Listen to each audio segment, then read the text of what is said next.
बांके बिहारी लाल की जय, विष्णु भगवान की जय, शंकर भगवान की जय, हनुमान जी महाराज की जय, राधा रानी सरकार की जय, संत समाज की जय, गुरुदेव भगवान की जय, अपने अपने माता पिता की जय। प्रभु तुम्हारी लीला बड़ी निराली है, प्रभु शान तेरी निराली है। कल भी पीपा भक्त की कथा हुई और आज भी पीपा भक्त की कथा होगी। कैसे उन्होंने भगवान श्री कृष्ण के दर्शन किए। भगवान जिस पर कृपा कर देते हैं, भगवान अपना स्वरूप का दर्शन अवश्य देते हैं, अनुभव कराते हैं। स्वप्न के द्वारा हम सभी को दर्शन करा देते हैं और संत महापुरुषों के साथ मिला देते हैं और उनके अंदर भगवान श्री कृष्ण वास करते हैं। ऐसा कोई नहीं इस संसार में जिसके अंदर भगवान का वास नहीं। फर्क इतना हो जाता है, जो जिस भाव से भगवान को भजता है, भगवान उसी प्रकार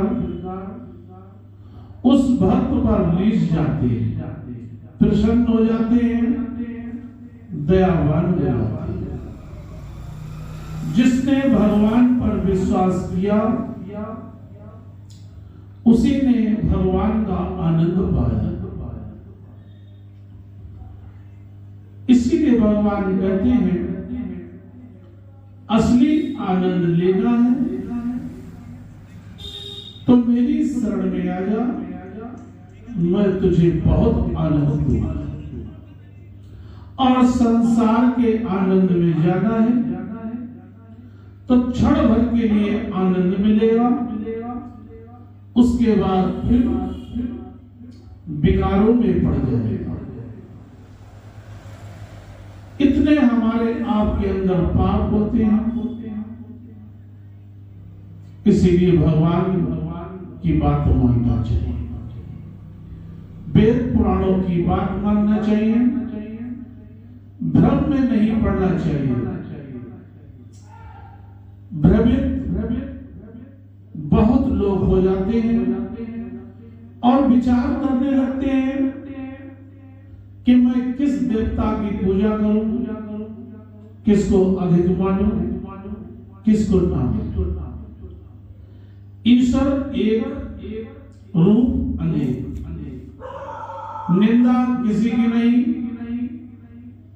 एक ईश्वर की आराधना जरूरी है, साथ में किसी भी देवता की निंदा करना उचित नहीं, चाहे वो किसी धर्म का हो।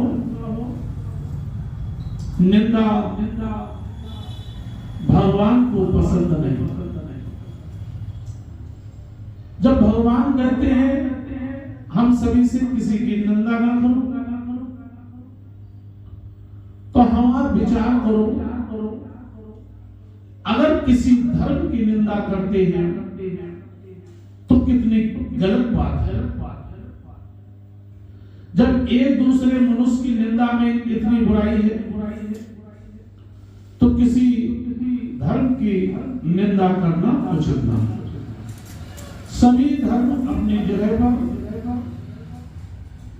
भगवान के लिए बराबर है। भगवान के लिए कोई छोटा बड़ा, गरीब अमीर से मतलब नहीं, जातियों से कोई मतलब नहीं। जिसने भगवान का अनुभव कर लिया वही भगवान को प्यारा।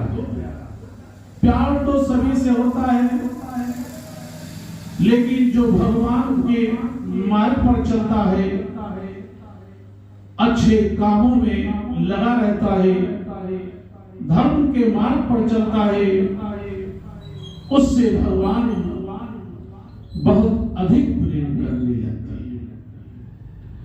तो एक दूसरे को देखकर ईर्ष्या जलन नहीं होनी चाहिए। ये तो भगवान का दिया हुआ वरदान है।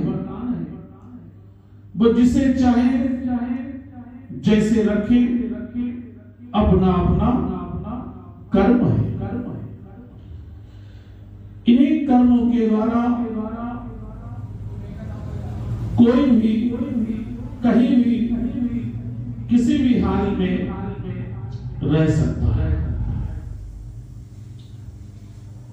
इतना त्याग भगवान अपने भक्त से करवाते हैं और उसको शांति प्रदान करते हैं, संतोष देते हैं।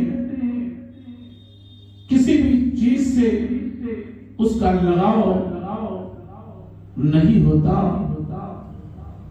बस ये भगवान की ही बड़ी कृपा है। नहीं तो आज संसार में कितने भक्त हुए, कितने संत हुए, सभी पर भगवान ने कृपा की। भगवान स्वयं हमारे आपके अंदर बैठकर और अनेकों कार्य करते हैं। ठाकुर जी हृदय के अंदर साक्षात विराजमान होते हैं। सुंदर झांकी, समस्त चीजें हमारे आपके अंदर हैं। भगवान श्री कृष्ण ने दिखला दिया। जब भगवान श्री कृष्ण ने बचपन में मिट्टी खाई थी, अपने मां को मुख में सारा ब्रह्मांड दिखा दिया। इसीलिए भगवान कहते हैं भाव का मंदिर सामने है, और जो भगवान का विशेष मंदिर है वो इंसान के हृदय में है। जैसा खाओगे भगवान के पास वैसा ही जाएगा।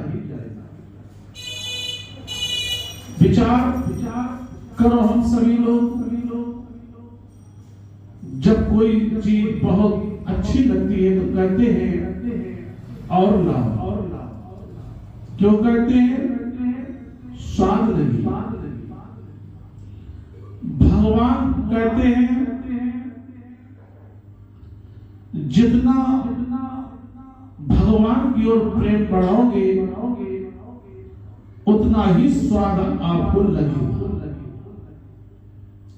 इतना स्वाद कि आप बगैर उनके रह नहीं सकते। ये पूरी गारंटी 100% है। भगवान कहते हैं संसार में बड़ी विचित्र लीलाएं हैं। भ्रम बहुत फैला हुआ है। भ्रम के माया जाल में उलझे हुए हम सभी प्राणी भटक रहे हैं। इसमें भगवान का कोई दोष नहीं। दोष तो हम सभी का है।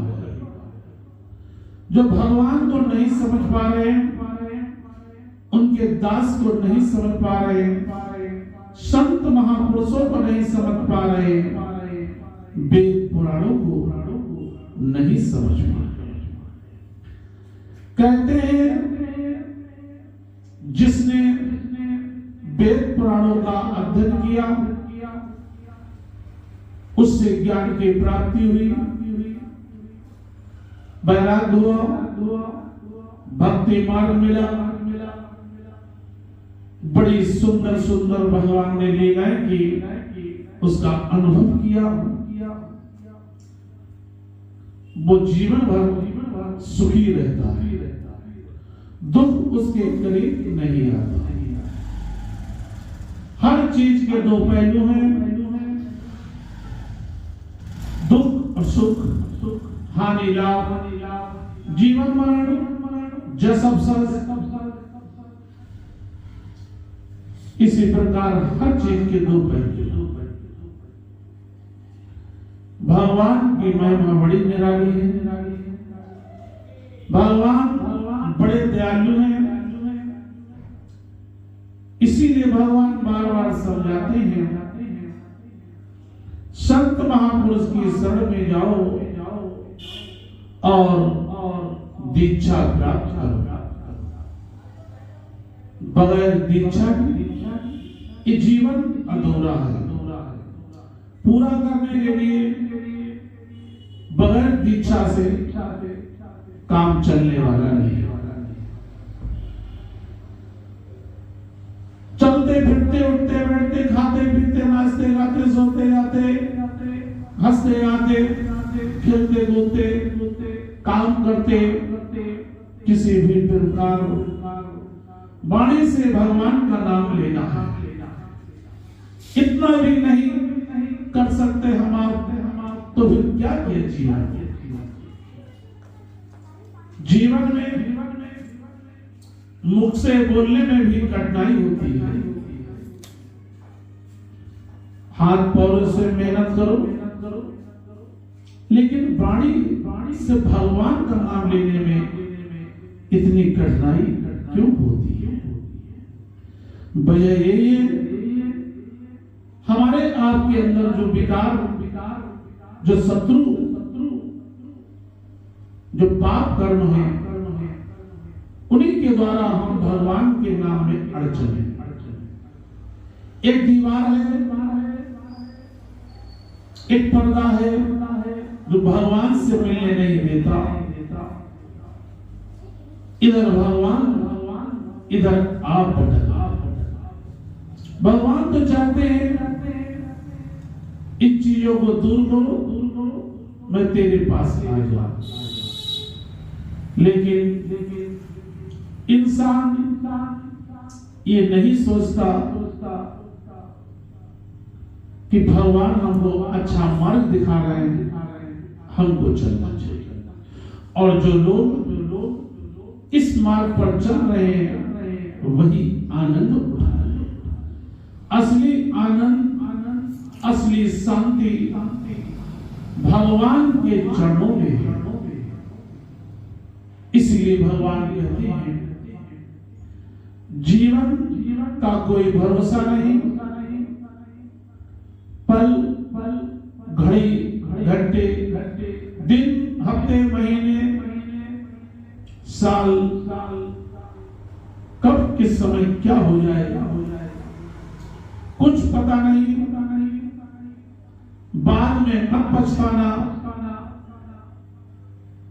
कि भगवान ने संतों के द्वारा भेजने के लिए क्यों कहा, वेद पुराण पढ़ने के लिए क्यों कहा, नहीं कर पाए।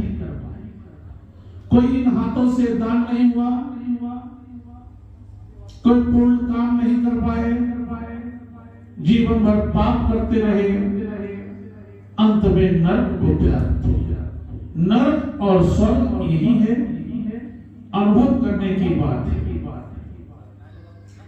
दान देने से हमारे आपके संकट दूर होते हैं, ये बिल्कुल पक्की बात है। ग्रह कट जाते हैं। आज मकर संक्रांति और एकादशी है। आज ब्रह्मांड में भगवान ग्रह नक्षत्रों का ऐसा एक खेल खेलेंगे जिसका कोई जवाब नहीं। ये ग्रह नक्षत्र भगवान के बनाए हुए हैं। न जाने कितने अपने भाग का उदय करवाएंगे अपने कर्मों के द्वारा। भगवान इन ग्रहों के खेल में आनंद लेंगे और ना जाने कितनों के भाग्य बदल देंगे। ये अटूट सत्य है। वो एक खेल ऐसा है जो संसार में कोई नहीं जान सकता सिवाय भगवान के। भगवान की लीला बड़ी निराली है। एक ग्रह नक्षत्र उन्हीं के बनाए हैं और जिस पर दया कर दे उसका तो जीवन सफल हो जाए। भगवान कहते हैं तू बस नाम लेता जा और मैं खेल खेलता जाऊं, फिर देख तुझे कहां से कहां पहुंचा दूं। इस संसार में देखेगी कि भगवान ने कैसा खेल खेला। ऐसी भगवान की लीला ग्रह नक्षत्रों की आज एक सभा में होगी। उस सभा में ऐसा कोई देवता गंधर्व किन्नर ना पहुंचे और साल में एक बार ऐसी सभा भगवान विशेष लगाते हैं और ना जाने कितनों की तकदीरें पल में बदल देती और ना जाने कितनों की तकदीरें मिट जाती है। एक कैसी लीला है भगवान की, ये तो भगवान ही जाने, हम आप क्या जाने। भगवान तो अपनी महिमा से सब पर उपकार करना चाहते हैं, लेकिन हम आप दुर्भाग्यशाली हैं जो दीन नहीं बनना चाहते, अभिमान में जी रहे हैं। तो भगवान भी कहता है, भगवान कहते हैं अभिमान को दूर कर दो, दीन बन जाओ, एक छोटा बच्चा बन जाओ जैसे मैं कुछ जानता है। जो 1 साल का, 6 महीने का, 2 साल का, 1.5 साल का बच्चा होता है, 3 साल का होता, 4 साल 5 साल का होता है, कितना भोला भाला भगवान स्वरूप उसको कहते हैं सभी लोग, क्योंकि उसके अंदर कोई विकार नहीं, एक दूसरे की बुराई जानता नहीं, ईर्ष्या जलन छल कपट जानता नहीं, क्रोध जानता नहीं, वासना से दूर है। इसीलिए वो बालक भगवान स्वरूप माना जाता है। उसी प्रकार उसकी लोग बड़े भाव से पूजा करते हैं। नवदुर्गा में लांगुर हनुमान के रूप में खिलवाते हैं, कन्याओं बनाते हैं। तो विचार करो, हम जब बड़े हो गए, हमारे अंदर विकार आ गए, उन्हीं को बार बार भगवान समझाते हैं कि दूर करो, एक एक करके अपने जीवन से उनको हटाओ, आपका उद्धार होगा। ऐसे बन जाओ जैसे वो बालक छोटा नन्हा सा है, जिसे इस संसार के बारे में जो हो रहा है होने दो, हमको क्या। लेकिन नहीं, उस बच्चे से ज्ञान की प्राप्ति हो सकती है अगर विचार करो, मन लगा कर। लेकिन नहीं बनना चाहते, अभिमान भरा हुआ ये शरीर भगवान को अच्छा नहीं लगता। भगवान ने तो निर्मल शरीर देकर एक छोटे बच्चे के रूप में इस धरती पर भेजा था। कोई विकार, कोई वासनाएं हमारे आपके अंदर नहीं थी। ये तो सब इस धरती पर आकर युवा अवस्था में मिली। उन्हीं चीजों को दूर करने के लिए भगवान ने ये वेद पुराण बनाए, संत महापुरुष बनाए, ऋषि मुनियों का इस धरती पर आना हुआ। और हम सभी लोग हैं किनकी संतान? ऋषि मुनियों की संतान है। किसी जाति का भेदभाव भगवान को अच्छा नहीं लगता। भेदभाव करोगे तो घोर नरक में जाओगे। कोई बचाने वाला नहीं सिवाय भगवान के। उद्धार चाहने के लिए भगवान की शरणागति जरूरी है। भगवान का नाम जप बहुत जरूरी है। कुछ लोग कहते हैं नाम जप में क्या है? नाम जप में बहुत कुछ है। धीरे धीरे तुम्हारा जीवन बदल जाएगा, एक साथ नहीं। कोई कार्य करने के लिए समय लगता है। नौकरी ढूंढने में समय लगता है, व्यापार चलाने के लिए समय लगता है। तो अपने अपने कर्म बनाने में भी टाइम लगता है। उन विकारों को दूर करने के लिए भी टाइम लगता है, लेकिन धीरे धीरे प्रयास करना पड़ता है, लेकिन नहीं कर सकते। संसार के भौतिक सुख के लिए तो हम दौड़ रहे हैं, लेकिन इतना दौड़ अगर हम भगवान के लिए करें तो जीवन धन्य हो जाए।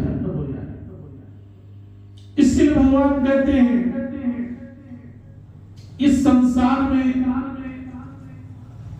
ये जो मनुष्य भी है बड़ी स्वार्थी है।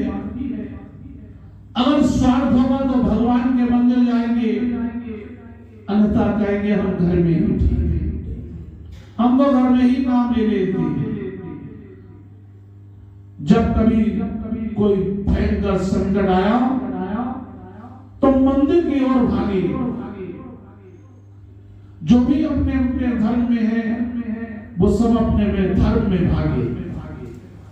भगवान भी कहते बहुत चालाक हो गए हैं इस धरती के मनुष्य।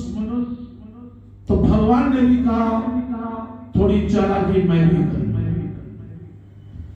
देखिए मुझसे बचकर कहा जाएगा अरे तुम क्या खिलाड़ी हो, हम तुमसे बड़ा खिलाड़ी तो हमारा भगवान है। उससे बड़ा खिलाड़ी संसार में कोई नहीं। पुराणों में लिखा है साफ, विष्णु भगवान के पार्षद ये कंस और रावण हुआ करते थे, कोई और नहीं। रावण का इतिहास देखो कितना सुंदर त्रिकालदर्शी। भगवान से वैर लेकर अपने कुल को स्वर्ग पहुंचा दिया। एकदम बड़ी बात। मैं कहता हूं कलयुग में ऐसे बनकर देखो, अपने कुल को तार कर देखो। ले लो बैर भगवान से, या तो बैर से मिलेंगे या भक्ति मार्ग से। तो बैर तो भगवान से करोगे नहीं, लेकिन आज भी कुछ लोग हैं जो करते हैं। और भक्ति मार्ग से भगवान को प्रसन्नता बहुत होती है। किसी का कुछ बिगड़ने वाला नहीं, सब अच्छा होता है। यही भगवान की बड़ी अटूट महिमा है। इसी प्रकार भक्त पीपा को भगवान श्री कृष्ण ने दर्शन कैसे दिए, ये चरित्र आप ध्यान से सुने और अपने भक्ति मार्ग को भगवान की ओर बढ़ाए कि कैसे भगवान के प्रति आस्था होनी चाहिए। इसी प्रकार एक दिन साधु मंडली के साथ घूमते फिरते विचरण करते हुए भक्त जी ने द्वारका नगरी में प्रवेश किया। वहां पहुंचकर स्वामी रामानंद जी तो अपने आश्रम काशी की तरफ लौट आए, पर पीपा जी ने अपनी सहचरनी जो कि पत्नी थी सीता जी के साथ वहीं रहे। भगवान श्री कृष्ण जी के दर्शन करने के लिए व्याकुल होकर इधर उधर फिरकर कठिन तपस्या करने लगे। कहां एक बहुत बड़े राजा कहां आज तपस्या कर रहे हैं भगवान के दर्शन करने के लिए। ऐसी भगवान की लीला जिसे चाहे जैसा बना दे, वो ध्यान धारण करके बैठ जाते। इनको जो कोई बात कहता वो उसी को सत्य मान जाते हैं। पर उनके साथ जब बेईमानी या धोखा होने लगता तो परमात्मा स्वयं ही उनकी रक्षा की।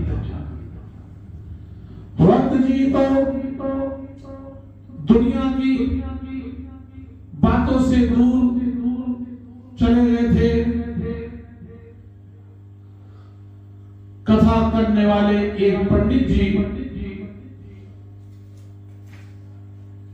ने कहा, भगवान श्री कृष्ण जी द्वारका नगरी में रहते हैं, वहां कोई महान भक्ति वाला ही पहुंच सकता है। उन्होंने दूसरी द्वारका नगरी बसाई है, वो नगरी जल के नीचे है। एक कथा श्रवण करने के बाद भक्त के मन पर प्रभाव पड़ गया। इतना प्रभाव पड़ा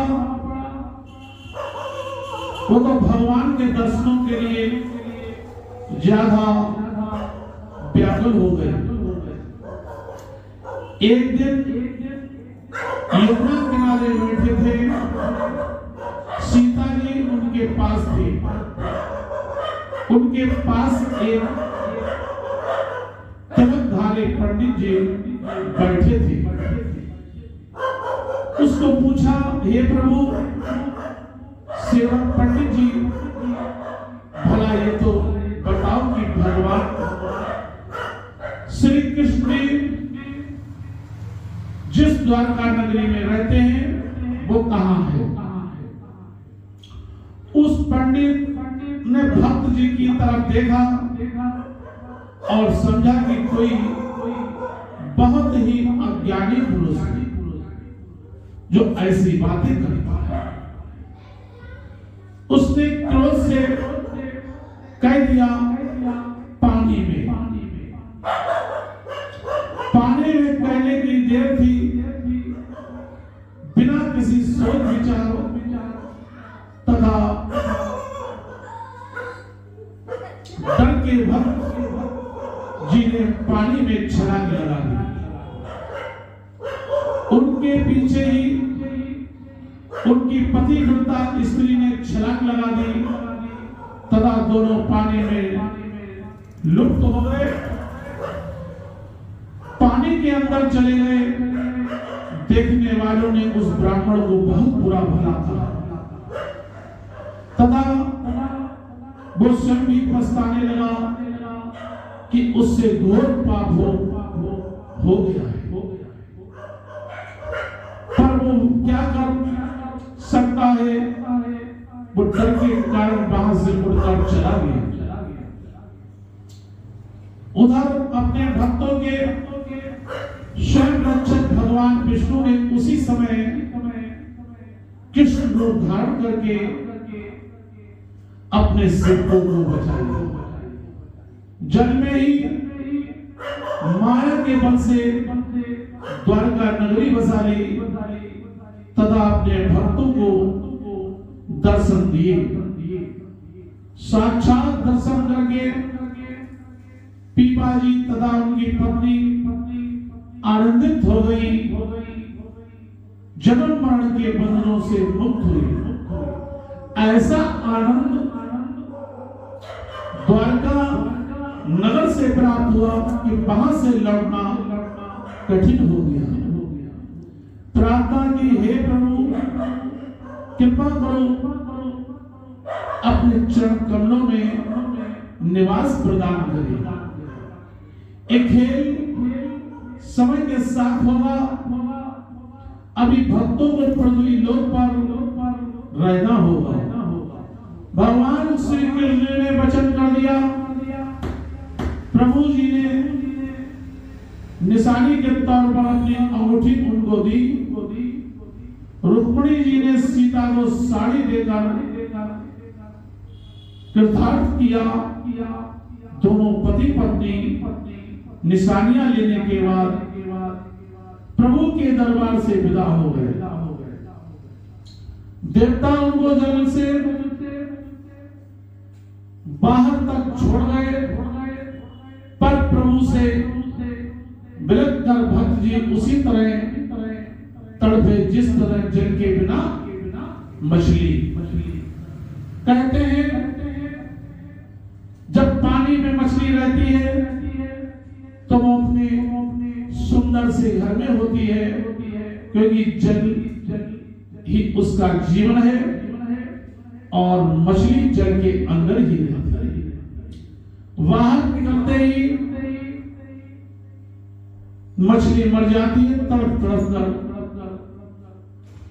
इसी प्रकार हम आप जो मनुष्य हैं, हम भी लोग बगैर जल के नहीं रह सकते।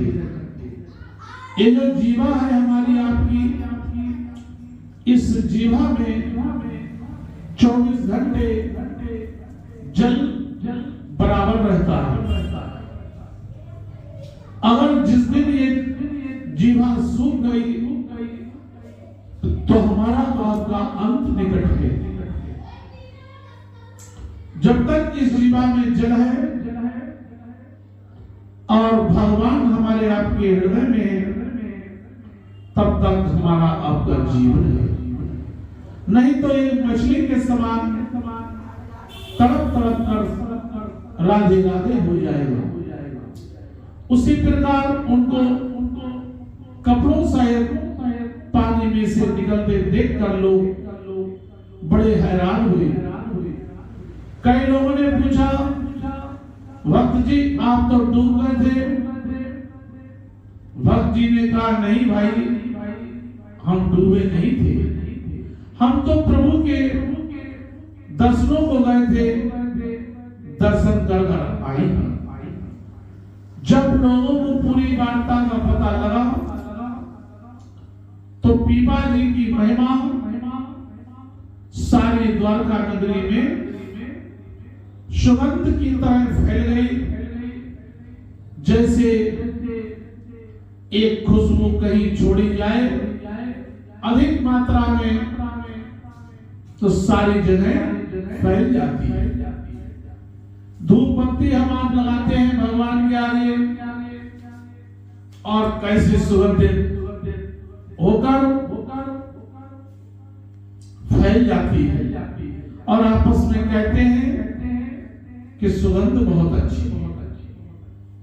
कहीं धूप बत्ती जलती है और कहीं उसकी सुगंध मिलती है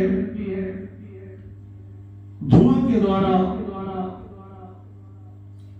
क्या कोई ऐसा है जो धुआं को पकड़ सके, ऐसा कोई संसार में नहीं जो धुआं को कैद कर सके।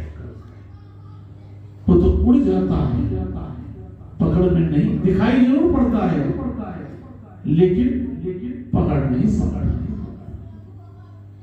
कैसी भगवान की महिमा है,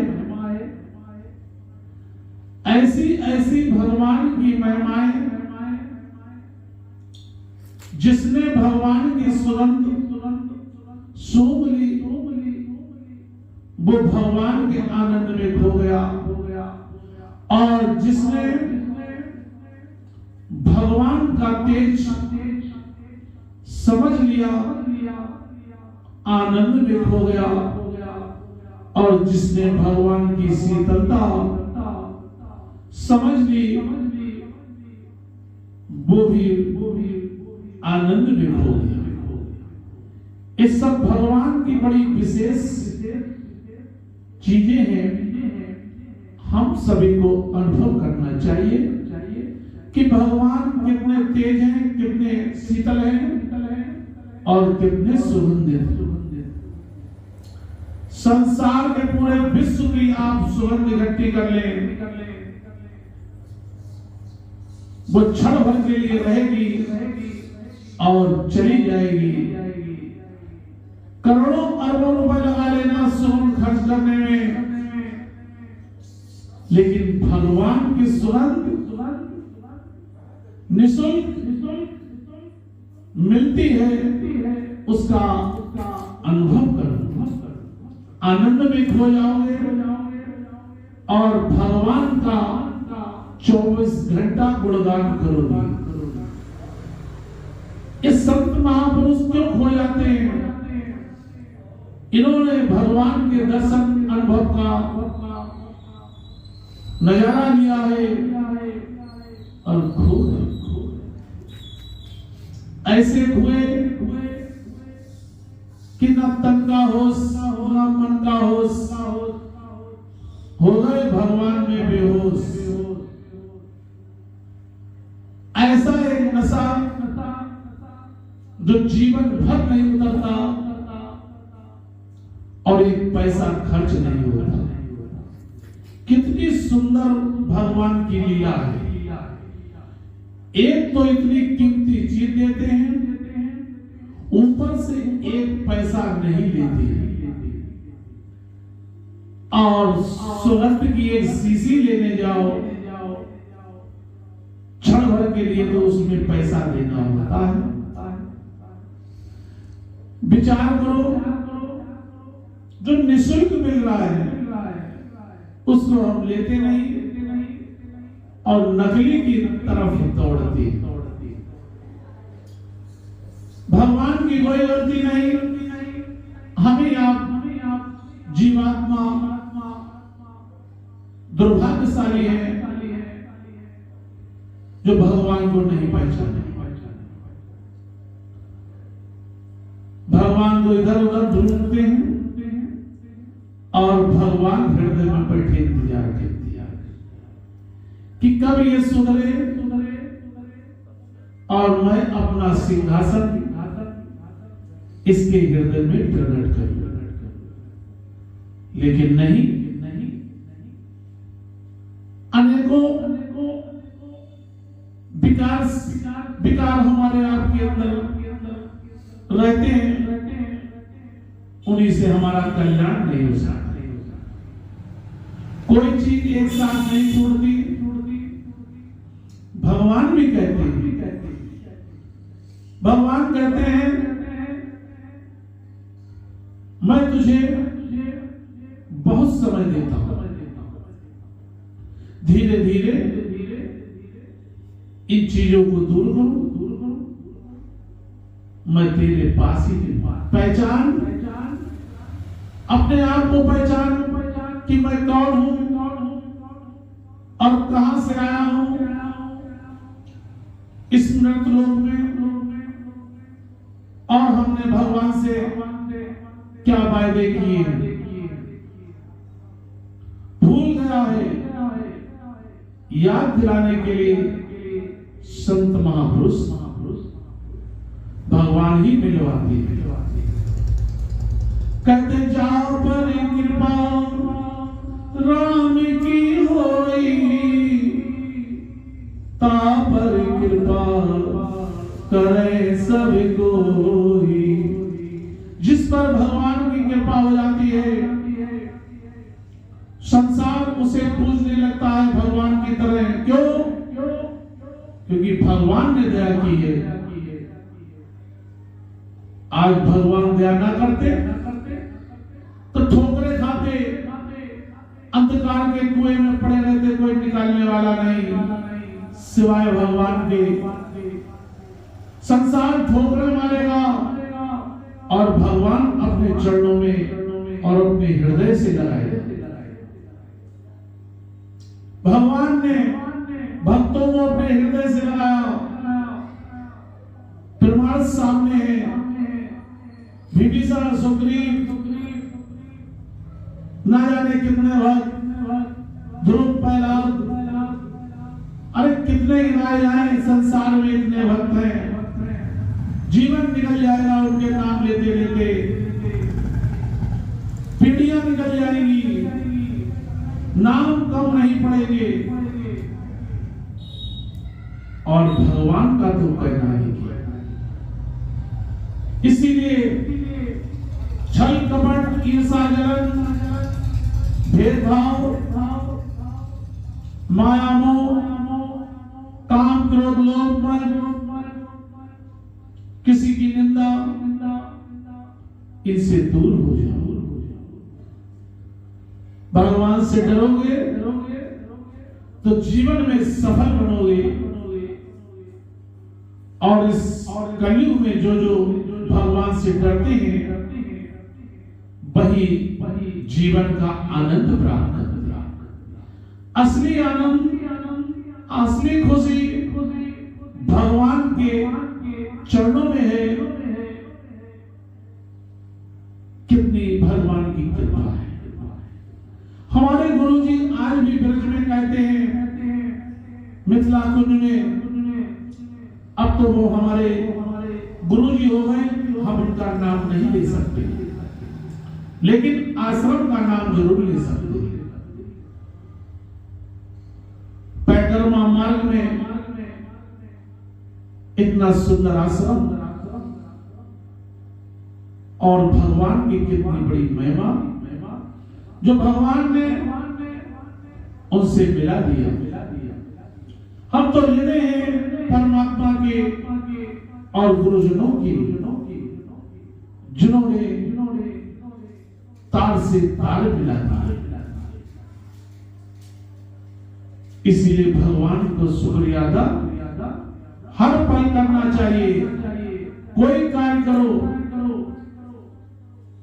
किसी प्रकार का काम हो, भगवान को धन्यवाद। अपने घर में भगवान की चर्चा करो, जिससे आने वाली पीढ़ियों को पता लगे कि भगवान कौन है, वो भी जाने। लेकिन राधे राधे, राम राम, सीताराम तो भूल गए और ना जाने क्या क्या बकने लगे। बको भगवान को क्या, राधे राधे कहोगे तो भगवान का नाम लेकर, ना जाने क्या क्या आजकल दिखावा हो गया है। उल्टे सीधे नाम रखते हैं। रखो भगवान को क्या, भगवान के ऊपर नाम रखोगे तो भगवान का नाम निकलेगा। उल्टे सीधे नाम रखोगे तो क्या मिलेगा। नाम का प्रभाव जीवन में बहुत अच्छा होता है। भगवान इसलिए कहते हैं जितनी जल्दी हो सके जीवन में समय रहते दीक्षा प्राप्त जरूर कर लो, अन्यथा ऐसे ही चले जाओगे। फिर किसी योनि में जाने के लिए तैयार हो जाओ। इसी प्रकार भक्तों की चर्चा होती रहे और हम सभी लोग भक्तों की चर्चा अवश्य किया करें। कहीं भी 4 लोग मिल जाओ तो किसी न किसी भक्त की चर्चा करो, भगवान को बहुत प्रसन्नता होती है। क्यों? भगवान के बनाए हुए सभी लोग हैं, नर हैं, नारी हैं, और योनियां तो बहुत। वो क्या करें? मजबूर है, लेकिन हम आप मजबूर नहीं हैं, मजबूर बने बैठे हैं। भगवान कहते हैं हमारी आपकी कोई मजबूरी नहीं, मैं आने को तैयार, तो नाम तो ले। लेकिन नहीं, कितने दुर्भाग्यशाली हैं जो सब कुछ जानते हुए प्रयास नहीं करते। अपने ऊपर तो लाखों खर्च कर लेते हैं और किसी के ऊपर दान करने के लिए 100 बार सोचते हैं, करे या ना करे, करे या ना करे, चलो छोड़ो, देखा जाएगा, आगे हो जाएगा। पता चला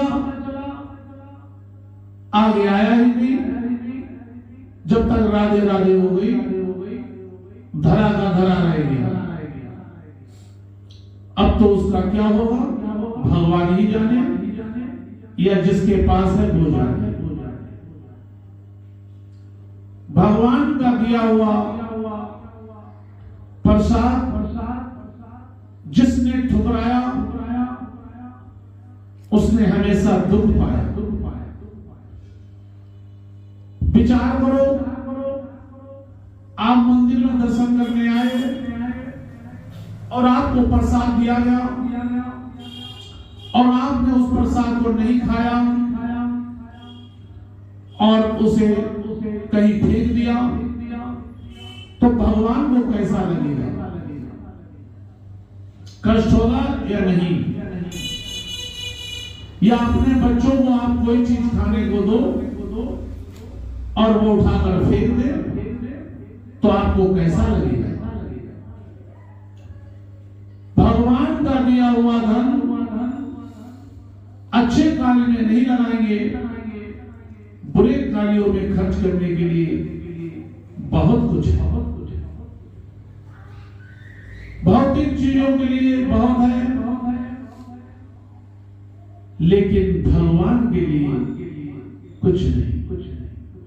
भगवान कहते हैं मुझे कुछ नहीं चाहिए, तू मुझे क्या दे सकता है?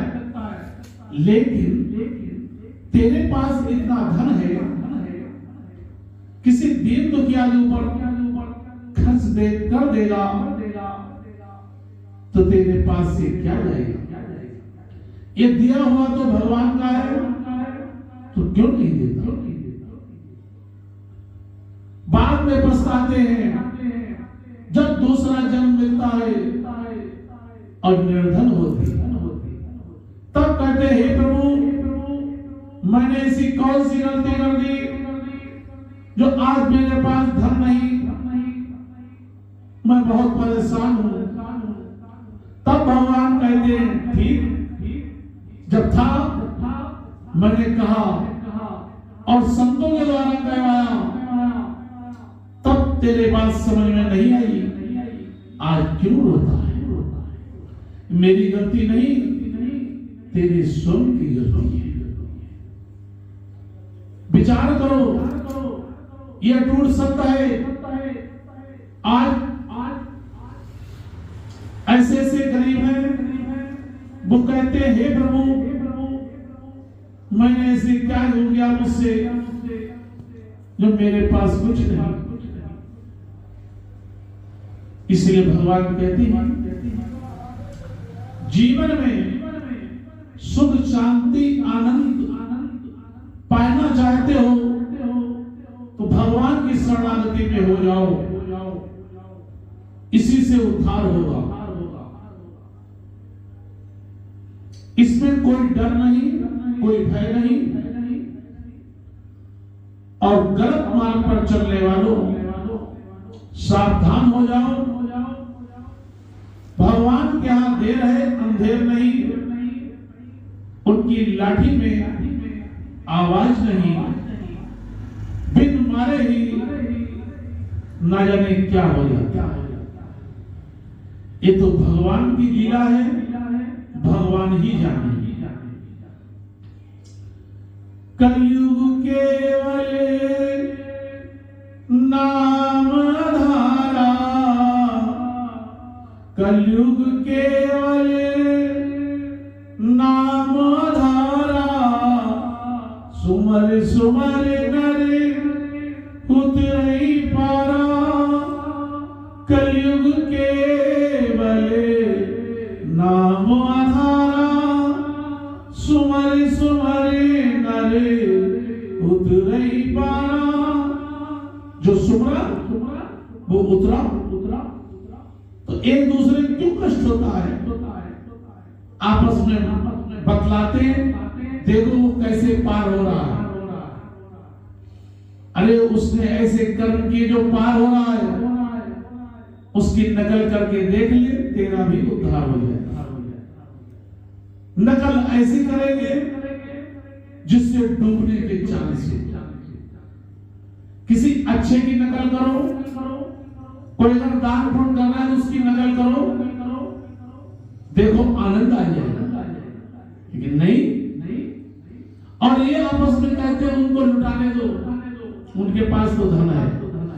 आ गया होगा कहीं नंबर 2 का धन प्रभु। अरे नंबर 2 का भी है तो शुद्ध कर लीजिए, शुद्ध हो जाएगा। शुद्धता के लिए भगवान ने बहुत उपाय दिए, लेकिन नहीं, अपने ऊपर खर्च करने के लिए बहुत कुछ है और गरीबों के लिए विचार कर दिया। लेकिन आज भी ऐसे ऐसे धनाढ्य हैं जो गरीबों पर बहुत दया करते हैं। बहुत ऐसे ऐसे महान पुरुष आज भी, उनके हृदय में गरीबों के लिए बहुत दया है और करते हैं। और ऐसे ऐसे भी है जो मुंह मोड़ लेते हैं, अगर कोई मांगने वाला आ जाए तो उससे कह देते मेरे पास तो आज पैसा ही नहीं। अरे क्यों झूठ बोलते हो, तिजोरी भरी है, 1 रुपया देने के लिए इनकार करते हो। अगर किसी रूप में भगवान आ गए सत्यनारायण की कथा की तरह, तो तुम्हारा क्या हाल होगा? क्षण भर में छीन लेंगे, देर नहीं लगेगी, फिर क्या करोगे? ये तो कलयुग है। भगवान ऐसा नहीं करते, जब समय आता है तब करते हैं। और वो समय आज 14 जनवरी ग्रहों का खेल ऐसा होगा, ऐसा खेल होगा जिसमें परमात्मा न जाने किरणों का खेल बना देंगे और न जाने किरणों का खेल मिटा देंगे। रंग से राजा और राजा से रंग बना देंगे, देर नहीं लगेगी। ये भगवान की ही लीला है। भगवान की लीला में इतनी सुंदर रचना की है, देवताओं ने भी लिखा। देवता भी खुश होते हैं। कोई होगा तो मुझे भी पूछेगा, क्यों ना पूछेगा? वो तो सभी का प्यारा है, सभी धर्मों से प्रेम होगा, सभी जातियों से होगा। इस संसार में सब एक समान है। ऐसा नहीं कि कोई जाति हमारे से अलग है। भगवान के ही अंश है और किसी अंश की बुराई करना भगवान की बुराई है। भगवान से ही हम सभी लोगों ने अंश रूप में जन्म लिया है, इसी से हमारा आपका उद्धार होगा। जिस किसी ने इस धरती शरणागति पर अपना उद्धार चाहा, वो भगवान की शरणागति हुआ। और जो नहीं चाहता मैं उद्धार हूं, तो जाओ जहां मर्जी जाओ। इसलिए भगवान कहती है जीवन में अच्छा कार्य करना, अच्छा काम करोगे अच्छी कामना होगी। भगवान दया करती है। इसी प्रकार भगवान की चर्चा वाणी से जब तक भगवान करवाएंगे होती रहेगी, और भगवान की चर्चा करते हुए बहुत आनंद मिलता है। मैं तो कहता हूं हे प्रभु, इंसानों के अंदर भक्ति का मार्ग बढ़ाओ, आपकी चर्चा खूब हो। हे प्रभु, इंसान के अंदर बुद्धि तो है, सद्बुद्धि प्रदान करो जिससे अच्छे कार्य हो। हे दीननाथ, इस संसार में कोई दुखी ना रहे, सभी सुखी रहे, यही कामना करता हूं। आज जो भी ग्रह नक्षत्रों का खेल हो, उसमें सभी का कल्याण करना है प्रभु। हे दीननाथ, जिस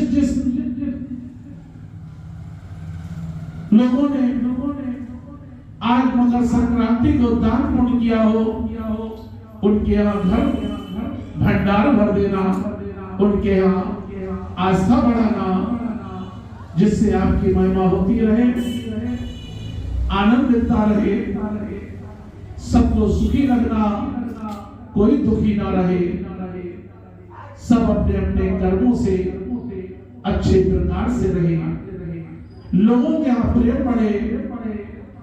अगर किसी के यहाँ प्रेम कम हो तो खूब बढ़ाओ प्रभु। हे भगवान, मैं यही प्रार्थना आपके चरणों में करता हूँ। मैं अपने लिए भगवान से कुछ नहीं कहता, भगवान ने मुझे सब कुछ दिया है, धन संपत्ति, अपना नाम, इससे बढ़कर और क्या है। मैं तो इस संसार के लिए प्रार्थना करता हूं, हे प्रभु, सबको अपने कर्म के अनुसार खूब देते जाओ। इसी के साथ मैं विश्राम करता हूं। बोलो सच्चे दरबार की जय।